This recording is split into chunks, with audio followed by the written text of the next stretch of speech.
สุจาทุกคนเมื่อนี้มาพบกันอีกแล้วเนาะไม่ได้โอกาสว่างๆก็เลยมารีวิวผลิตภัณฑ์ให้ลูกค้าทุกท่านทุกคนได้เบิ่งนำกันเนาะตัวนี้จะเป็นเครื่องเห็ดน้ำก้อนขนาด7โซนต่อมือเนาะเป็นน้ำก้อนหลอดใหญ่หรือว่าน้ำก้อนเบียร์บ้านเฮาที่นิยมใส่กันอย่างล่วงหลายเนาะถ้าว่าทานได้เนาะสนใจเกี่ยวกับพวกงานน้ำดื่มน้ำก้อน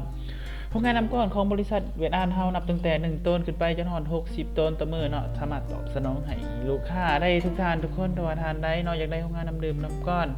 โฮงบรรจุขวดโฮงบรรจุกระตุกไปจนถึงโฮงเป่าขวดโฮงเป่ากระตุกเนาะมาบอนเดียวเนาะเวียดนามครบจบบอนเดียวเนาะเฮาสามารถตอบสนองให้ลูกค้าได้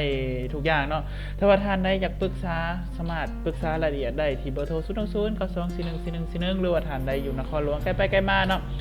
อย่างแวะมาเบิ่งมาชมเครื่องอยู่บริษัททางบริษัทเฮาก็ยินดีต้อนรับลูกค้าทุกท่านเนาะของการของเฮาแม่นบ่ไกลต้องอยู่บ้านห้องสุภาพเมืองไสเศรษฐานครหลวงเวียงจันทน์